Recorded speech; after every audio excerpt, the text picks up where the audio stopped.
It's time for Around the Ozarks News, brought to you by the Springfield-Greene County Park Board, Blue Current, and Thompson Sales. Here are your hosts, Ethan and Sarah Foreheads. Hey, good morning to you on Monday. Hope you had a great weekend, and here we are, back again. Back again. And I think everybody's weekend ended well. So I feel like no matter how the weekend was going, it ended well, right?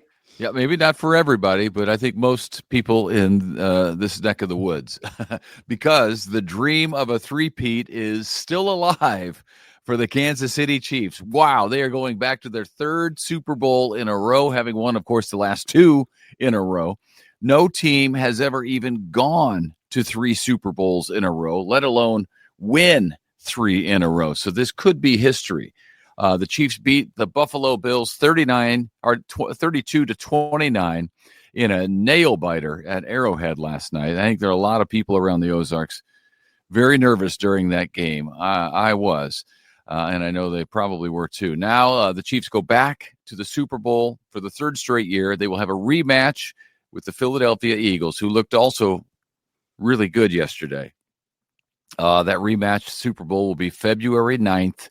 In New Orleans. And man, it's unbelievable. They just are able to, I think they've had 17 wins by one score, which is an NFL record. Yeah, that's crazy. That in and of itself is crazy. Well, their last drive I was concerned about because they didn't score a touchdown. They had to kick, and they left Josh Allen and the Bills with like 3 minutes left to come down the field. And I was very concerned, but they did it again. They did it again. It's exciting. Super exciting. Mm-hmm. All right. Now to some other news. A big protest in St. Louis over the weekend. Some people, they're upset at the crackdown from President Trump on illegal immigration. The White House says as of Saturday, authorities have arrested 538 illegal immigrant criminals, including a suspected terrorist, plus several illegals convicted of sex crimes against minors. Speaking of a related story, different, not in relation, but I guess they just reminded me of each other. 4 men in their 50s got arrested over the weekend in Arkansas, in the Arkansas Ozarks, really. All of them were Chinese nationals believed to be connected to a human trafficking ring. Police raided 12 locations across Arkansas. They found 17 victims. One of the locations was a massage parlor in the heart of Harrison. Investigators say many of the women working in the illicit massage parlors were coerced to do so.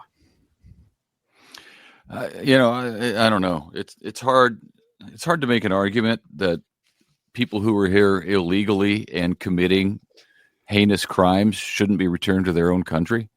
I think, I think the fear for people is that it's not only that.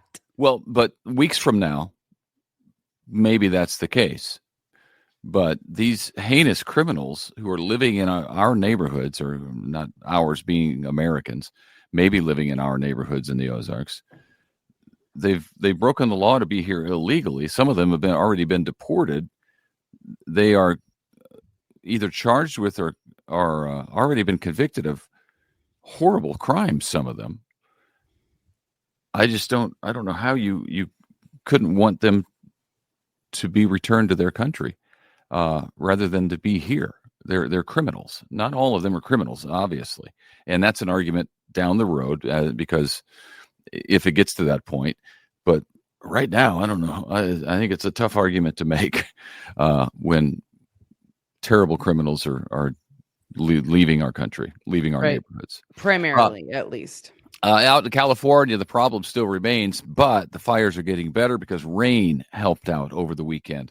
A lot of rain in some cases, and that's causing other problems. But now the Eaton, Palisades, Hughes, and Laguna fires all are at least 85% containment. That was as of last night. So that is very, very good news for the people certainly who live there. Mudslides could come, and there's other potential problems, but the fires are the first problem, and they are being worked on. Fires first ignited nearly 4 weeks ago during a historic wind event that has seen 2 fires kill at least 28 people, burn nearly 38,000 acres, destroying thousands, maybe tens of thousands, but thousands of homes and businesses in that area. Of course, Springfield-based Convoy of Hope has been there since the very first week, continues to deliver essential relief supplies to people who need it, and work with our partners there to get those things delivered to many people. And I know a lot of people think, well, it's Pacific Palisades, it's rich people who live out there and movie stars. Well, that maybe is true, but other parts of LA where this is happening, Altadena, for example, they're just regular folks. They are working people just like us here in the Ozarks, and some of them have lost everything, so it's tough. All right. Cursive handwriting may be coming to a schoolhouse near you.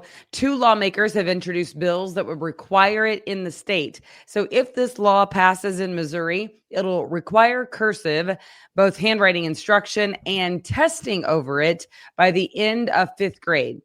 So about half the states right now in America have handwriting as a requirement, but Missouri is not one of them. Very important, I think, since our founding documents are in cursive. The Declaration of Independence, the Constitution, all of that is in cursive. So I'm kind of old school like that, though. So I still write my notes on a scratch pad instead of a computer. Things. Do you write nature. Like when you're writing those notes? Do you write in cursive? Me? Yeah. Mm-hmm. Do you? I'm trying to remember. Yeah. Yes, I do. I haven't written in cursive, I think, since I guess college. I just I'm not a fan of I guess I could try to write that way. It's been so long. I don't know if I could write that notes. way. There they are. They're in cursive. I see it. Cursive. Yep. I can't do it. I mean, my print looks like chicken scratch. So your print is horrible. It's terrible. And it's in and Reading. You're not even a doctor. Like, what's up with that? People at work that I'm some maniacal psycho because I write my notes. I print. Here you go. This is terrible. Yeah, it's bad. Your lights, I can't see it. Mine was better, but you just need to know that it's not good. It's terrible, and it's in Reading, so I look like a crazy person. Yeah. Downtown Springfield business is soon to close for good. Ernie Biggs, the Dueling Piano Bar, you know that place down there on South Avenue, is shutting her down. Been in business for 22 years, but unfortunately, the owners say they're closing for the foreseeable future because of financial challenges. So that's tough for them. And from a closing to an opening, a new restaurant called Show Me Chewy will soon be open in Southeast Springfield on Republic Road, kind of about near on Fremont, Republican Fremont, I think. Former chef of the popular Avanzari Italian food restaurant is opening his own place, Mexican-Italian fusion, which is interesting. He says it'll be a good blend because he's been immersed in both of those cultures. No word yet on exactly when that restaurant will open, but it will be in the building which most recently housed Archie's Italian Eatery. And that's a tough spot, though. Yeah. That place has turned over a few times, but I do feel like the fact that he's coming from Avanzari is helpful because that place is successful. They know him. People know their food to be very good. So yeah.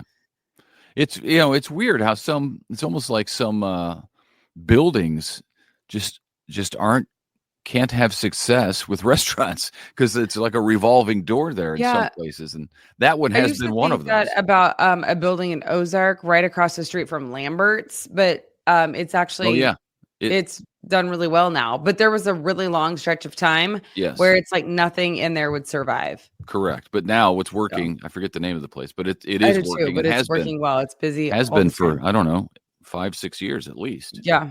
So maybe this one will around. Catch on. Yeah. All right. Well, yeah. Thank you for tuning in. And we hope you have a great day. My voice is a little gone. So from yelling at the Chiefs game?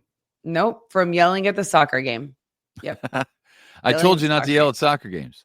Well, the coach was not. So somebody needed to, you know. Oh, okay. I'm sure you helped the team quite a bit. I Problem. did. I had that I problem as well. did. I know. I actually did. I'm sure telling Griff was you, thrilled. true. Or, Yeah, no, you no. were yelling at the girls' soccer game. Yeah, I remember. Yeah, Griffin knows where to be. Yeah. The Caroline girls, you were yelling at the girls, and nor they do just, any of her teammates. and So yeah, nothing happened when you yelled. So I didn't even bother. yeah, they did move a couple of them because I called them by name. When I figured out their names, I called them by name. Then they listen because they're like, "Who's the crazy lady? Right. Who knows my name? She may come down here." I was about to. Anyway, so I'm hoping it comes back soon. Yeah. Hey, thanks for watching. Thanks for listening. We appreciate you being with us. Share it with your friends, and we'll see you right back here tomorrow. Bye.